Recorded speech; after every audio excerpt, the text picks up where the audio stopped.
Hello everyone, my name is Isabella Elge. This is my LibreOffice Calc class for my gold project. A gold project is a larger scale service project through the Girl Scouts of America, and my goal for my gold project is to educate those with basic computer literacy so that they are able to go and master more complex topics. So today we're going to be talking about the LibreOffice Calc. Or on the side here, it's Calc Spreadsheet. I have shortened it, but it can be called either, and it makes sense. So what you can do is you can double click this here, or if you already have an existing Calc file, you can click Open File here. And if I actually click this, and I go to, let's see, Computer Literacy Classes, and then Calc, I already have a file here, so what I'm going to do is I'm going to open this. And there we have this example document that I have created. Another way that you can do this is you can go from this menu here, from the top, you can click New, and you can click Spreadsheet. You can use Control-N as well. Depending on what tool you're using through LibreOffice will depend on what new document it creates based off of that. So in this case, since this is a Calc document or a Spreadsheet document, using Control-N will create another one of those. If you're using LibreOffice Writer and you use Control-N, it will launch a new Writer document. So it varies. So let's just go over some quick housekeeping. You can also open by using Control-O or clicking this button here. And again, it launches your file system and you go through and find your file that you're wanting to open. You save using Control-S or clicking the Save button right here. You can use Save As, and that is Control-Shift-S. Now, this is different than Save because you can save the document under a different name. And so then you have two file versions going and can work based off of that. Next, we have export as PDF. This is great when you want to send it to somebody. And then there's I don't want to export as PDF. My mistake. If you click export, you can launch it as whichever option you want here. And there are a whole bunch of options. I'm going to close that because I don't want to export this file. You can print it by using Control-P. You can also print to PDF if you're using a Microsoft computer. It varies minorly throughout different devices, so if you're using a Mac OS, it would be Command and then whatever it is instead of Control. But that is just this. I'm using a Windows version, so I default instantly to Windows. So the first thing I want to talk about is what is a workbook. A workbook is this entire file here. Now, that means that these two things are part of a workbook, and these two things down here are actually different worksheets. Now, worksheets are separate pages with different information, but you can refer to them still because they're still within the same file. Now, next we have is a cell. So a cell is just one of these here. You can see that there are a bunch of them on screen for various amounts of things. They're very useful, and you can write different information in each of them, like I do here. And then, keeping track of where you are in space when you start using commands, it is good to know what row and column you are. So on the left here are all the rows, and on the top here are all the columns. So if you wanted, and you can see that they're numbered and lettered, similar to like a chessboard. If you were to click this one here, it would be B3, and that is the cell like title. That helps clarify when you're using commands what tool or like which space you're wanting to call from. So to add a worksheet down at the bottom here, you can click this little plus button here, add a new sheet, and then it adds a new blank sheet. This is great if you want to have multiple different options, again, like I have here. Now, maybe you don't like the name that it is sheet for. So what I'm going to do is I'm going to actually rename this sheet. I'm actually going to name this delete because I'm not going to be using this sheet. And you can see that it has renamed it down at the bottom here. This is great when you're wanting to keep track of, say, a monthly expenses report, something like that. That is a great use for it. You can delete the sheet by right-clicking on it and then clicking delete. Otherwise, you can click insert if you want another one, or if you want to duplicate this sheet, you can click the duplicate button. So I'm going to delete this. And I'm actually going to name these two. I'm going to name this first one grades. And I'm going to name this second one assignments. And maybe I want assignments to be in the front. So what I'm going to do is I'm actually going to left click on it and hold and then drag it over. and you can see that it has now moved it to the most left position. This works with multiple different ones as well. This helps when you're rearranging them. Maybe you, again, have an expenses spreadsheet for different months and you realize that, oh no, it's out of order. You can reorder it just like that. You can also change the colors on each tab. So if you click tab color and then you click also say dark red 1, and I navigate off of that, it highlights that in dark red. Now I'm going to change this back to no, if I can do that. I will change it to white. I don't know how to change it back. Sometimes it's weird and doesn't provide me the option to, sometimes it does, so it varies. The next thing that I'm going to talk about is just simple data entry stuff. So I'm going to actually move grades back to the front here because grades will be the first document we work with. If I want to type in an information, like I want to type in this is my grades, I can then click enter and it will put my cursor down. But I could do this again, and I'm actually going to do this here. This is my grades. If I click tab, it moves me to the right. So this is useful if you're wanting to navigate a sheet rather quickly. And I'm just going to delete this information. And you can see on this pop-up here that there are a whole bunch of different objects. This is just unique to LibreOffice and works great. I'm just getting rid of the text because that is all that is there that I care about. Next is copy pasting. So if I type in copy here, I can then up at the top here click copy or use Control C, and then I can click a different place. Actually, we'll put it here. I can click paste or Control V and it puts that there. And maybe I actually want to cut this. I can use Control X to cut, and you can see that it has removed it, but it is in my clipboard. So if I click paste, it actually moves it down here. This is very useful and very helpful when you are wanting to move different information. To select different ranges of data cells, what you can do is you can left click and then drag. And you want to make sure that you hold left click while you do that to select the different cells. And that helps clear up any, that helps you select all of this. So maybe I want to select all of this information here. I have accidentally, here we go. You can do this and then you can cut and paste as you wish, and it is much easier. You can also select non-adjacent, pardon my words. You can also select non-adjacent cells by holding Control. So if I click here, and then I click here, and then here, you can see that I've clicked 3 different cells that are not adjacent to each other at all and not touching each other. And that has allowed me to pick different ones without having them be close to each other, which is very useful. The next thing I want to talk about is inserting rows. So what I'm actually going to do is I'm going to right click up here at the top on E, and you can click insert columns before or after. So if I click insert columns before, it actually adds a new column labeled E and then has grade points, and I'm actually going to undo that at the top here with undo.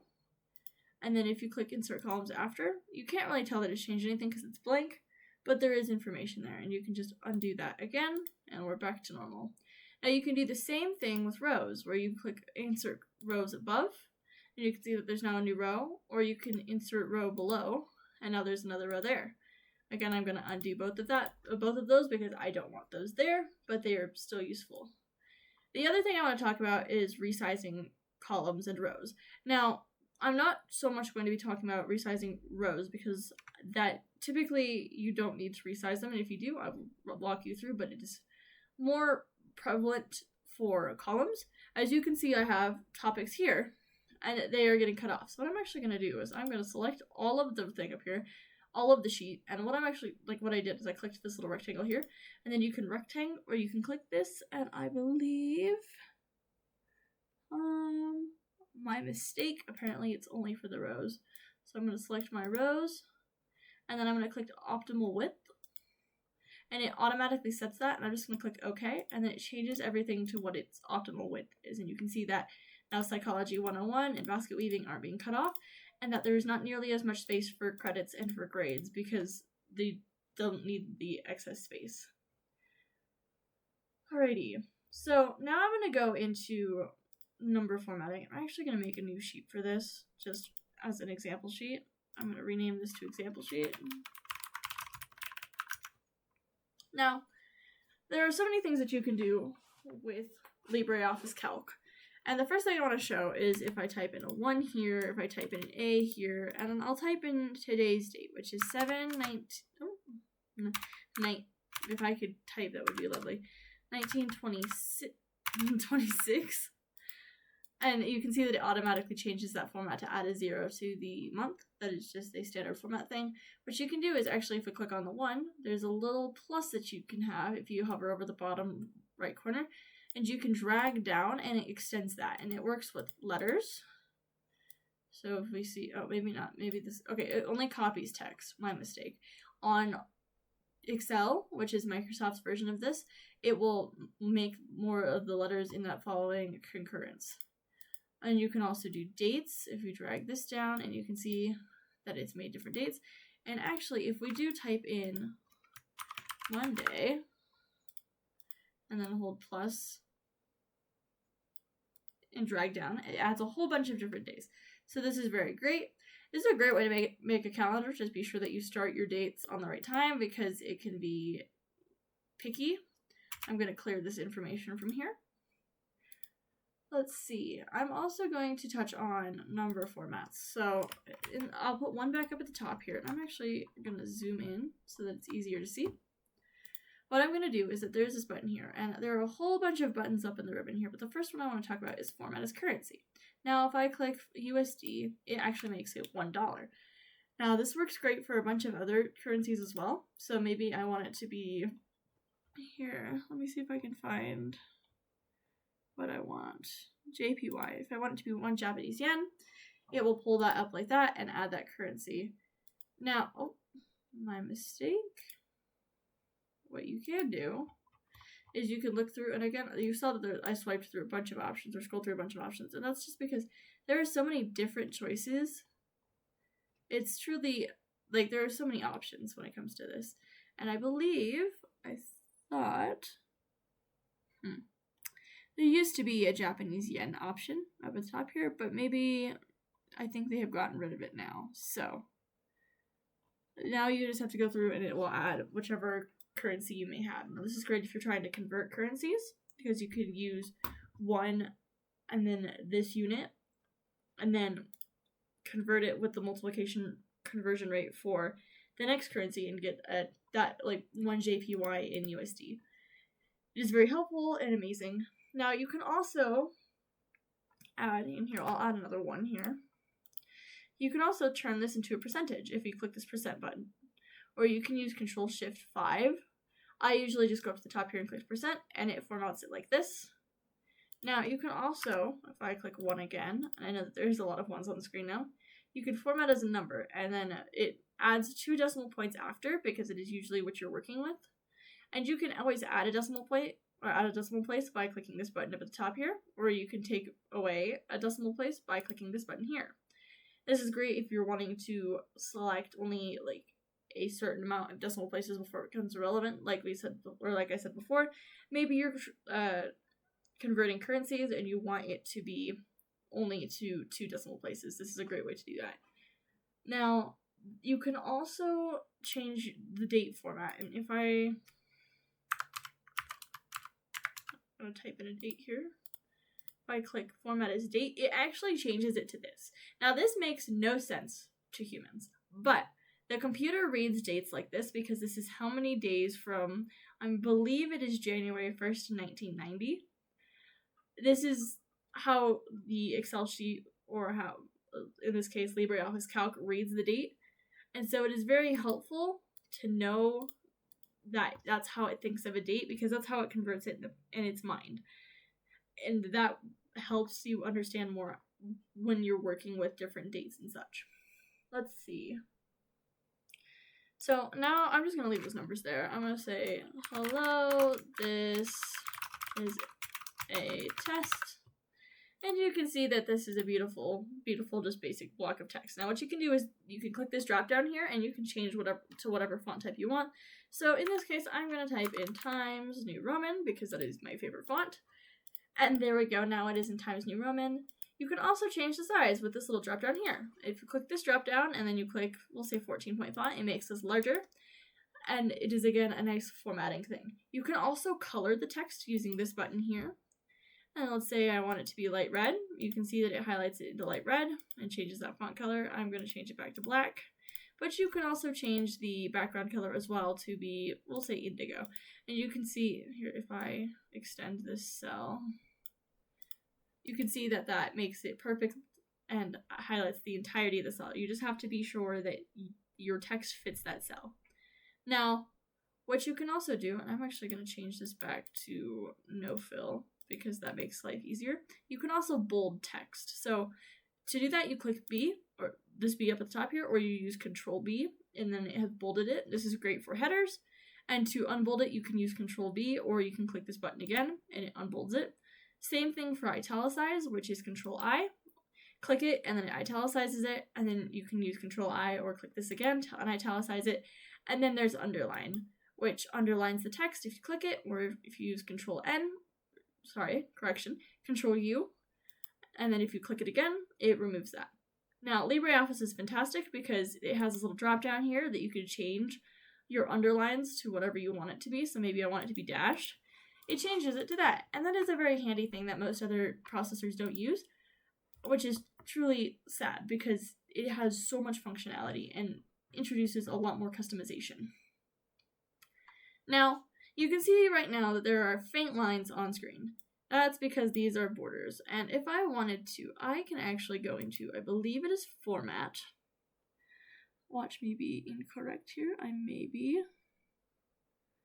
I believe Cells. Yeah, here we go. So if we go to Format and then we go to Cells, we can then click any of these options. And in this case, outer border and all inner lines. And then we can change the line type. So maybe I want it to be fine dashed. And I can change the thickness to thick.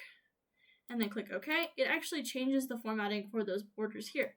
Now that is great, and you can see that it stands out a lot more. This is great if you want a bunch of different customization. And I'm actually going to clear direct formatting on that, which again, if I just right click on this, I can use the Control M, or I can just click it and it removes the formatting. So if I want to remove the formatting from this, Control M, or click that button, and it changes it back to the original font size and the font type. Alright, so the next thing is that maybe if I make this cell smaller, that this still goes in here. So I'm going to add a 0 here just for explanation. You can see that there's a little red arrow. Now what you can do is, I believe, if you... my mistake, let's click it up here. I know that there's a way to do this. I must be mistaken. I'm not seeing it. Maybe it's here.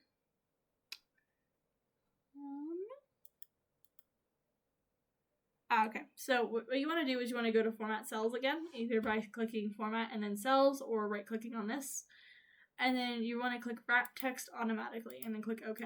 And you can see that that has now wrapped that text below and makes it much easier. You can also resize the column the same way by just selecting in the middle here when your cursor becomes 2 arrows and then dragging, or by automatically resizing it by clicking by right-clicking, my mistake, by right-clicking the column and then clicking optimal width.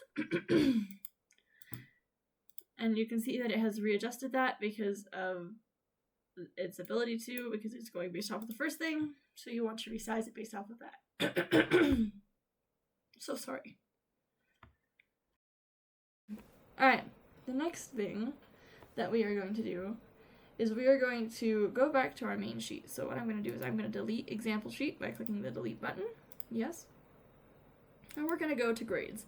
Now this is where my example really gets started and where a lot of the changes come into play. So the first thing I want to do is I want to name the sheet grades. So I've already done that. And then I want to color it. I'm going to make this a nice purple.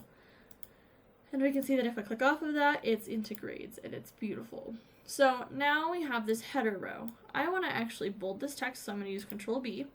And then I want to change the font size to Times New Roman, and I want to make it 12-point font. All stuff that we've already covered. And as you can see, now this doesn't fit well, so what I'm going to do is I'm going to select all of the columns that I have, and I'm going to click optimal width, and then it will resize it based off of the font size. And you can see that this is still 10-point font, well this is 12. As a header, it helps. And you can also actually, and what we will do is we will add a little background color. We're going to make this a nice Yeah, nice red there. So, my mistake. Next, what we're going to do is we're going to apply some... My mistake, I'm at a loss for words today. We're going to apply a command for the letter grades column so that it will automatically choose the letter grade based off of the grade percentage here.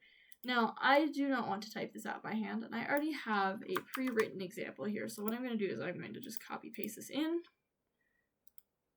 And you can see this is a very large thing, but, oh, my mistake. I'm going to click enter after I've pasted it in. And you can see that it has instantly applied that based off of the if statements that are in this text. So now I'm going to drag this down, and you can see that it automatically changes the variable numbers based off of what cell it is in. This is a great use and very helpful, and is perfect. Now, I'm also going to add my own custom command for grade points. And what I'm going to do is I'm going to copy paste this up again, and I'm going to click enter, and you can see that it has automatically generated its own grade points. And I'm going to drag this down, and you can see that it has changed it based off of that. So that is a very useful thing. Now we can get into calculating GPA and other types of things. So what we're going to do is we're going to actually create a thing down here. I'm going to bold this preemptively. I'm going to do total credits. I'm going to add a colon.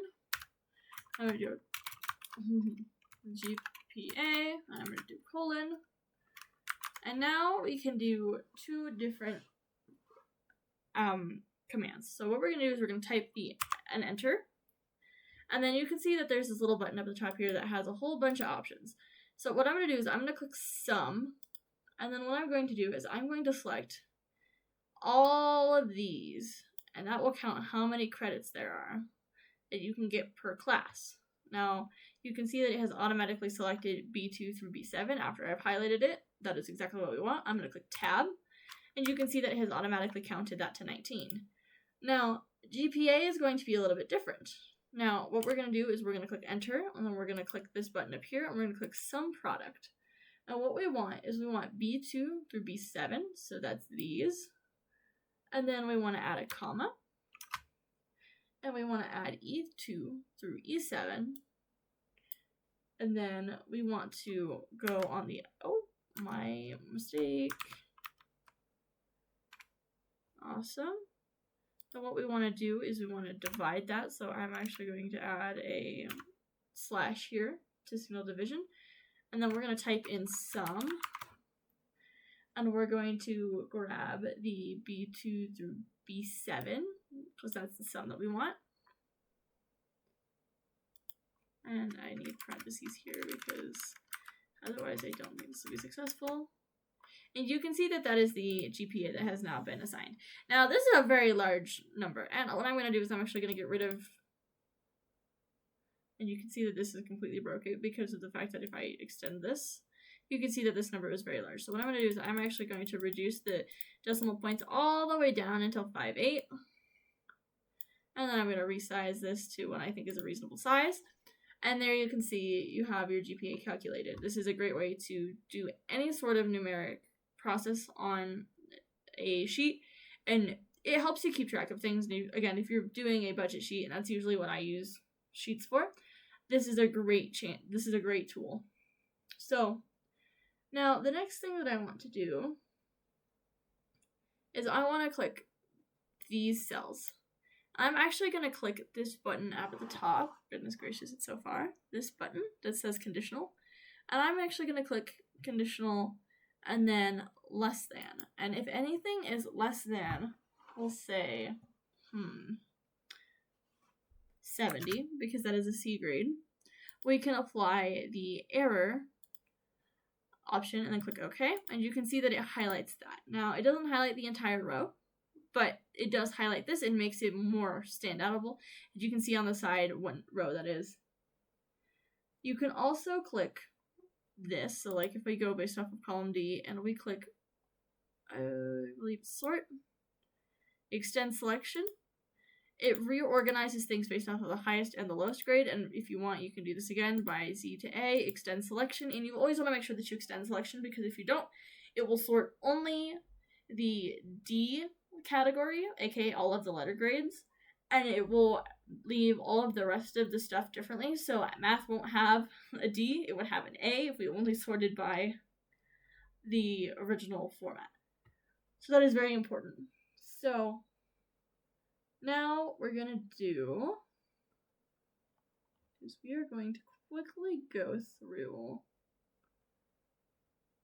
so we are going to quickly go through and make this sheet perfect as well. So what I'm actually going to do is I'm going to copy the formatting from this. I really like this formatting, so I can click this little paintbrush up at the top here, which says clone formatting. I'm going to go to assignments, and I'm going to select these 3 headers, and I'm going to change that.